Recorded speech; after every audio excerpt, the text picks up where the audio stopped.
How's it going, everybody? It's the Keenest Fox here, and this is my channel where I talk about anime, video games, and cartoons, most notably Sonic and Ninja Turtles. And today, obviously I'm going to be talking about Sonic and stuff, but specifically I wanted to talk about one of my favorite Sonic writers, Kiyoko Yoshimura. And I'm going to give her the same kind of respect and same kind of tribute I did for like my Ian Flynn video. So anyways, personally myself, I feel like Kiyoko is a very underrated Sonic writer. Not too many people know about her and stuff. She's only done some work way back in like the back in like the mid 2000s and stuff for the Sonic series, and I guess I'm not sure if she's still working for Sonic or not, but yeah, but she used to work for Sega as a company. But she definitely does do she works on other animes and stuff too, but she's a screenwriter and she's a composer, so that's mostly like her specialties and stuff. She's done some work on Bakugan, Trinity Blood, Card Fight, and Final Fantasy Unlimited. So if some of you guys like, I don't know, Laurie Hughes and his boyfriend Ridley the Dragon think that Sonic X is some kind of ripoff of Final Fantasy, well, I guess there's your answer. But I don't know. But personally myself, I don't consider it a ripoff. But anyways, back on topic. So yeah, today in this video I wanted to talk about Kiyoko Yoshimura and stuff. Give her some respect and whatnot. There's not too many videos out there on her. I think on like there's like whenever I search up her name on YouTube, I think maybe some of her music might show up or something. Or some guy like some channels with like very few views will like will feature her, but I'm not sure if it's her or not. So yeah, it could be a whole nother person named Kiyoko Yoshimura. But yeah, so anyways, let's get into it. Alright, so I think Kiyoko definitely does have a big impact when it comes to the Sonic series and stuff. Definitely back in like the Dark Ages and stuff, and definitely for Sonic X, that's actually where I think she might have started off at. Somewhere around like 2003 or something. But one of her first episodes was Cracking Knuckles and stuff, which I'll get into later. But Kiyoko is actually written to like about a quarter of the Sonic X episodes and stuff. Like about, I want to say like, what was it? Like 22? I could be wrong. Yeah, like 22 episodes of Sonic X and stuff out of the 78. So that's quite a lot. That's like a whole, almost like a whole, well, that's pretty much more than, a little bit more than a quarter. So yeah, that's pretty big. So in my opinion, then she's also written in some games and stuff like Sonic 06 and Sonic Unleashed, which personally myself, I actually do consider some of those to be like some of the best written Sonic stories inside the games and stuff. I know a lot of people will probably disagree with me on 06, but personally myself, I think 06 actually had a pretty good storyline. And Unleashed, I think generally most people actually would say it does have a good story, which I also do think so too myself. So yeah. But yeah, so next up I'll probably talk about like some of my favorite episodes and stuff when it comes to like her work. Alright, so I'm gonna share with you 11 of my favorite episodes written by her, and then I'll talk about like some honorable mentions and stuff, like some pretty notable episodes, regardless if it didn't make my top 11. So starting from number 11, I want to say Pure Chaos and a Chaotic Day. That was definitely that was an episode back in like season 2. Kiyoko hasn't written much of season 2 besides maybe like some of like the beginning and probably like a little bit of the ending, but she hasn't really written like in the body of that though. I would say like she's done more work on like season 1 and season 3 definitely, but yeah. But Pure Chaos and Chaotic Day, that was the introduction of chaos and stuff. I think those were pretty good episodes. One like both adapted from Sonic Adventures 1, of course. But obviously the episode is like played out in a different sequence and stuff, which is where I think her work kind of shines there, I guess. But yeah, so number 10 we have An Underground Odyssey. This is a episode about Tails and Cosmo getting trapped alone and stuff, and they're fighting against these like Metarex Vipers and all that stuff. It was a pretty good episode. I think it was really good. One of those few episodes, well not few, but one of the episodes that definitely fleshed out Tails and Cosmo's relationship and stuff like between them and whatnot. I think that I'll speak more about Cosmo later. But yeah, number 10 is Underground Odyssey. Number 9, a lot of people might remember this, especially the Sanemi fans, but the Last Resort. That's like my 9th favorite episode written by her and stuff, and it was an episode where Sonic had to overcome his fear of water and stuff and had to save Amy. It's mostly an Amy focused episode and stuff where she's trying to pretty much charm Sonic and whatnot, and she actually ends up rescuing him, so that's pretty cool. But yeah, that was like one of my favorite episodes in the series. Number 8 we have a Metarex Melee. This is an episode where pretty much shit was getting dire. Sonic was fighting against the Metarex and stuff, And then we also get like a little bit of small fight between Super Sonic and Super Shadow, so that was also pretty cool as well. Yeah, and then number 7 we have Zelkova Strikes Back, and just to point this out, Yellow Zelkova is actually one of my favorite villains from Sonic X. I thought he was pretty good. He has a lot of personality and charm to him and stuff, and he's very strong.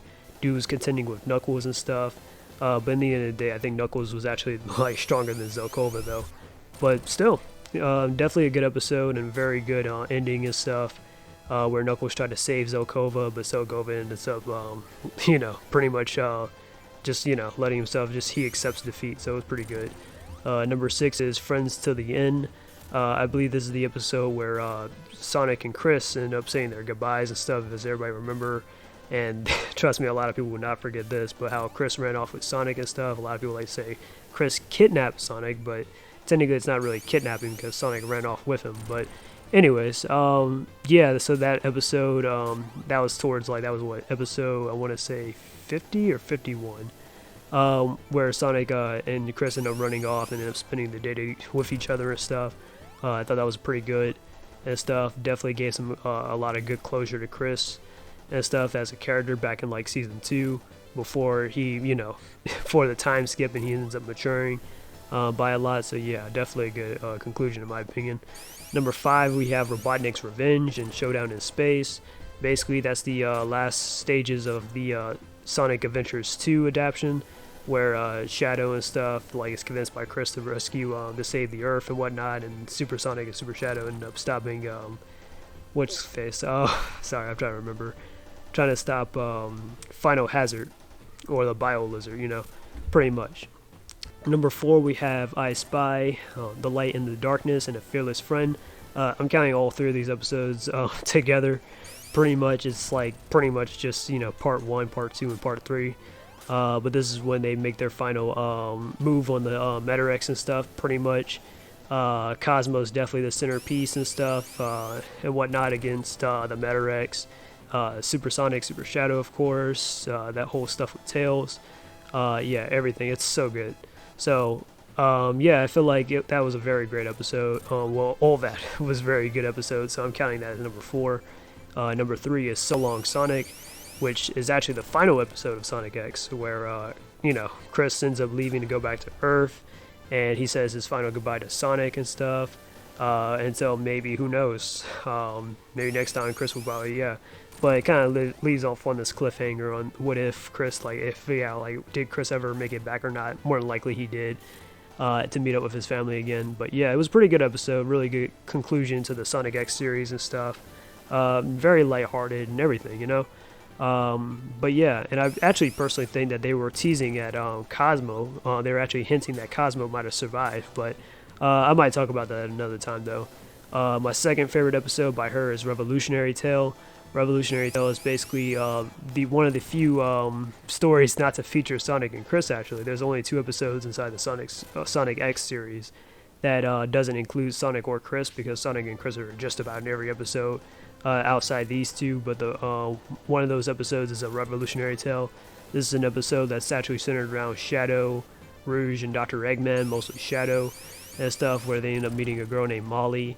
And she's the, rebel of the, she's basically a rebel leader and stuff, and basically your people, turn on her, and basically, she ends up dying, and that motivates Shadow to want to stop the Metarex, similar to, Maria's death. So, yeah, I thought that was a really good episode, and stuff, my second.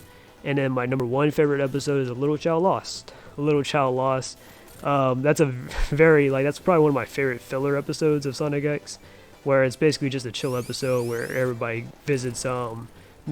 Tanaka's homeland. Basically, I think it's just pretty much Japan and stuff, and everybody's they see all these chows and stuff, and it's very nice and very just peaceful and stuff. It's pretty cool. We get this whole thing with Chris, Cream, Danny, Tails. I don't think Helen was there, Francis, and so on. And yeah, Sonic's doing his own thing and everything. So, I thought it was a pretty nice episode. So, yeah, those are some of my favorite episodes written by Kiyoko Yoshimura. Tell me down below what you think was your favorite, if you look her up, or if you already know about it, know about her and stuff, then yeah, check it out. But yeah, so I'll go into some of the honorable mentions now. All right, so some honorable mentions I want to say is cracking knuckles, and stuff. That's like one of the first episodes where we actually see Sonic and Knuckles fight off against each other before it becomes kind of a trend or whatever. But anyways, but this is definitely a Knuckles and Sonic focused episode where these two end up duking it out because Dr. Eggman ended up tricking Knuckles into fighting Sonic pretty much. Yeah, similar to like in the games, but yeah, but I actually thought it was a pretty nice episode. It was pretty funny. So yeah, next up we have Skirmish in the Sky. That's another episode. We have A Date to Forget. I could be wrong on A Date to Forget, but I think this is an episode where Amy and Sam, you know, Chris's uncle, they end up spending the day together and stuff, trying to look for Sonic, Cosmic Call, and Cosmic Crisis. These two episodes were actually like the first two episodes where Cosmo was introduced. So it's possible that maybe that Kiyoko Yoshimura might have actually created Cosmo. I could be wrong, but she definitely, I feel like she definitely did do a whole lot of episodes where it really fleshed out and yeah, fleshed out her character a lot, in my opinion. But anyways, but yeah, these are the first two episodes that Cosmo was introduced in. The Planet of Misfortune. I'm pretty sure a lot of tailsmo's fans remember this one.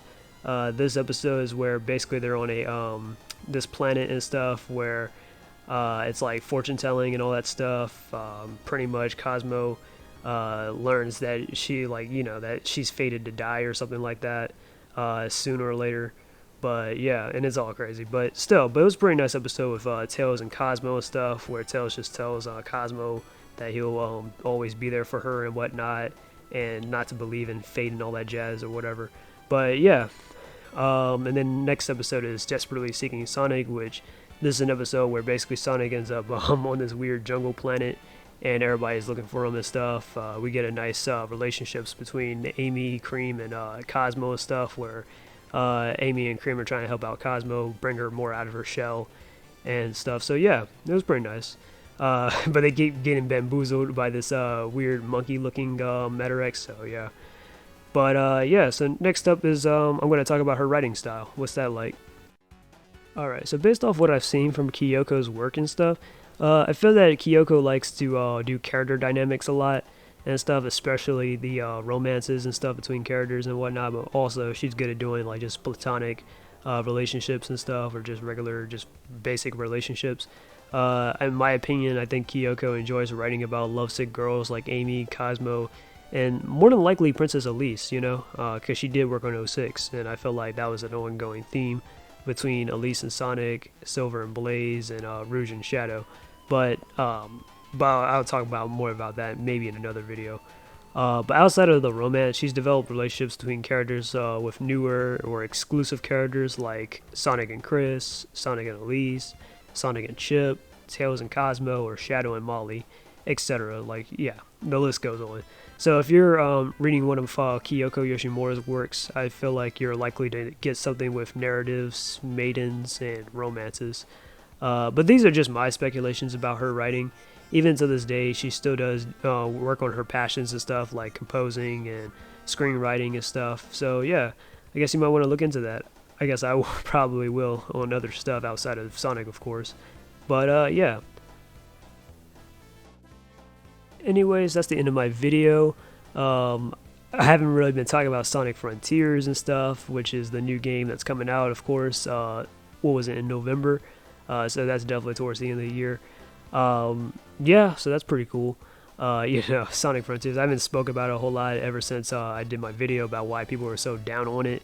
But it's nice to see people are definitely getting hyped for Sonic Frontiers, and it's definitely nice to get some good news about, like, you know, Sonic and stuff, where everybody's always constantly shitting on it.